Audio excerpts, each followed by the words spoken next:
May I now request Ms. Denise Li for her address.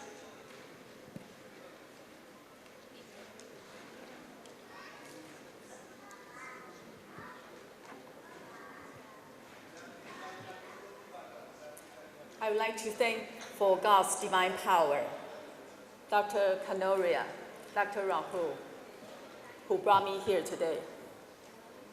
I am humbled as I'm standing here in front of the guests of distinguished spirituality leaders globally.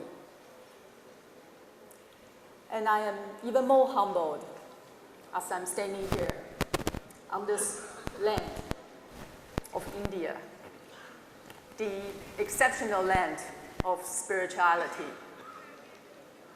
In fact, there's no any other nation in this world has reached a longer spiritual heritage than India. Not even where I come from, not even China. As the only Chinese today, naturally, I would like to share my Chinese observation experience according to Chinese perspective. As you know, China had enjoyed remarkable economic growth in the past 40 years. But you may not know that spirituality has a very little play in this economic growth. The growth of the economic is purely as the result of Chinese government's competence. However,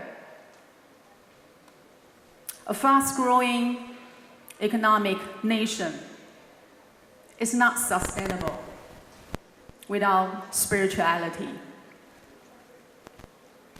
As soon as the economic growth turned to high-speed mode,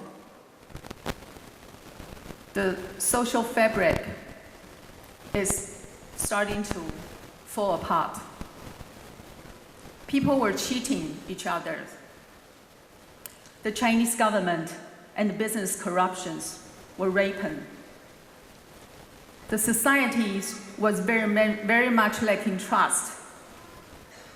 China was in dilemma for a long time. As the faster economic growth, the faster social fabric are being torn apart. I think nowadays, Chinese government realized that Marxism has its limits, as it's purely emphasized and focused on economic growth and the distribution of wealth, not really spirituality. So the government is starting to bring back Asian civilization, such as Confucius learning. The government also brought back religions gradually, including Taoism, Christianity, Buddhism, and Muslim. In fact, the First Lady of China, the Chinese government's wife, is also an ardent believer of Buddhism. I am too a Buddhist in faith, as I have been practicing Vipassana meditation, which is originated by India. Thank you. Thanks for India, Buddhism now has become one of the three main spiritual pillars supporting the hearts and the souls of modern Chinese people. Today, China is experiencing spirituality awakening. As more and more people go into churches, temples, shrines, as they realized that material possession does not bring you happiness, Chinese government also realizes that a fast economic growing nation is not sustainable, is not stable. At the worst scenario, Chinese teenagers' suicide rate was #1 in the world. So Chinese government desperately trying to get the sustainable development of the nation on top of the economic growth. Most of the Chinese people actually know that India is a very spiritual land. I think India and China somehow are mirror image to each other, especially when it comes to spirituality and economic growth. China started its economic liberalization in 1978, where it was almost depleted its foreign exchange reserve of $170 million. In 1991, India started its economic liberalization, when it's almost depleted its foreign exchange reserve of $600 million, only enough for 2 weeks of imports. Since then, the two nations experienced phenomenal success of economic growth, much envy to the rest of the world. Today, it is true that the world center of gravity is shifting from the west to the east. But what is the underlying force driving the world center of the gravity from the west to the east? I will submit it is the spirituality.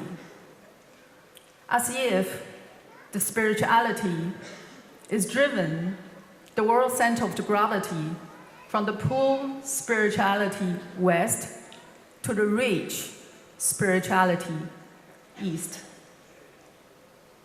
In year 2018, 2 years ago, Vatican Pope Francis has finally signed a provisional agreement with the Chinese government to appoint 7 bishops originally appointed by the Chinese government after several decades of all-power struggles. Ladies and gentlemen, spiritually, India is much more developed than China, but eager to speed up its economic growth. Economically, India needs to learn from China, and economically, China is much more developed than India, but eager to learn from India in a spiritual way.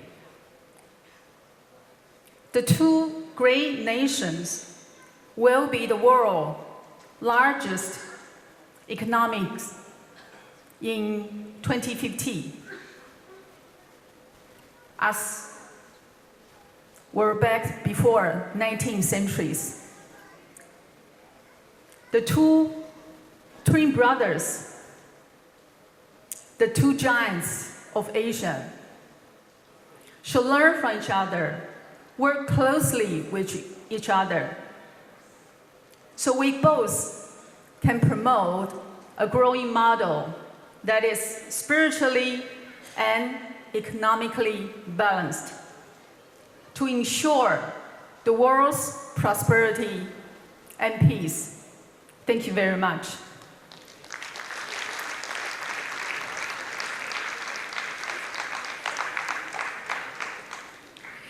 Thank you so much, Denise Li. Beautiful explanatory address.